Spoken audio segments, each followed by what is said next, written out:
Seja bem-vindo ao canal Conversando Água. Nessa aula nós vamos falar sobre planejamento de bacia hidrográfica. Nós vamos falar sobre o plano de recursos hídricos. Bem, nós já vimos que existem 5 instrumentos de gestão de recursos hídricos.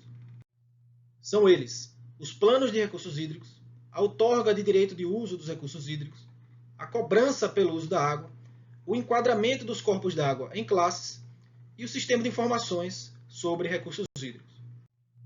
Nessa aula nós vamos tratar especificamente dos planos de recursos hídricos.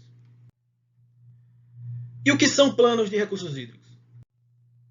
São documentos que visam orientar o gerenciamento dos recursos hídricos em determinada bacia hidrográfica, estado ou país.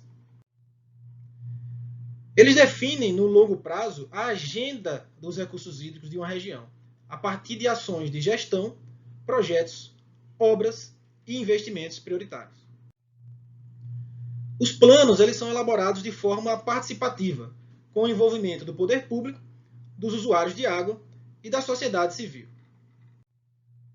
Eles devem, portanto, ser aprovados pelo respectivo Comitê de Bacia Hidrográfica, no caso dos planos de recursos hídricos das bacias hidrográficas, pelo Conselho Estadual de Recursos Hídricos, no caso dos planos estaduais de recursos hídricos, ou pelo Conselho Nacional de Recursos Hídricos, no caso específico do Plano Nacional de Recursos Hídricos. Qual é o conteúdo mínimo que deve estar nos planos de recursos hídricos? Todo plano de recursos hídricos deve conter um diagnóstico da situação atual dos recursos hídricos, uma análise de alternativas de crescimento demográfico, de evolução de atividades produtivas e de modificações dos padrões de ocupação do solo. Esse é o prognóstico da bacia. Um balanço entre disponibilidades e demandas futuras dos recursos hídricos, em quantidade e qualidade, com identificação de conflitos potenciais pelo uso da água. Metas de racionalização de uso, aumento da quantidade e melhoria da qualidade dos recursos hídricos disponíveis. Medidas concretas a serem tomadas, programas a serem desenvolvidos e projetos a serem implementados para atendimento das metas previstas. Prioridades para a outorga de direito de uso de recursos hídricos. Diretrizes e critérios para a cobrança pelo uso dos recursos hídricos. E, finalmente, propostas para a criação de áreas sujeitas à restrição de uso, com vistas à proteção dos recursos hídricos. Vejam, então, a importância de se planejar uma bacia hidrográfica, né, através do seu plano de recursos hídricos. Vou dar 2 exemplos. Primeiro exemplo, Bacia do Rio São Francisco. A Bacia do Rio São Francisco possui um plano com horizonte de 10 anos, né, 2016 a 2025.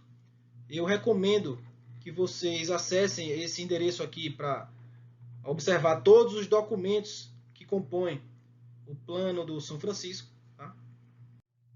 Mas eu vou mostrar para vocês aqui só a parte mais importante, que é a parte final. Né?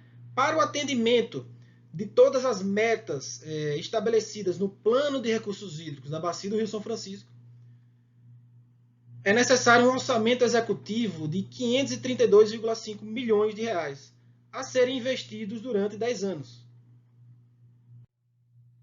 E esses 532,5 milhões de reais, eles estão divididos no plano do São Francisco em 6 eixos de atuação. Né? Vejam que o eixo de biodiversidade e requalificação ambiental, com 29%, e o eixo de governança e mobilização social, com 27%, são os eixos que demandarão um maior aporte de recursos financeiros no plano. Exemplo número 2, Bacia do Rio Guandu, no estado do Rio de Janeiro. Está aqui o endereço, recomendo que vocês acessem também. Né? O plano da Bacia do Rio Guandu, no Rio de Janeiro, possui um orçamento executivo de mais de R$ 2 bilhões a serem investidos num horizonte de tempo maior. É um plano de 25 anos. Desses 2,2 bilhões de reais, 77,8%, pessoal, quase a totalidade, deve ser investido em saneamento, 1,7 bilhões de reais. Essa foi a nossa videoaula sobre planos de recursos hídricos.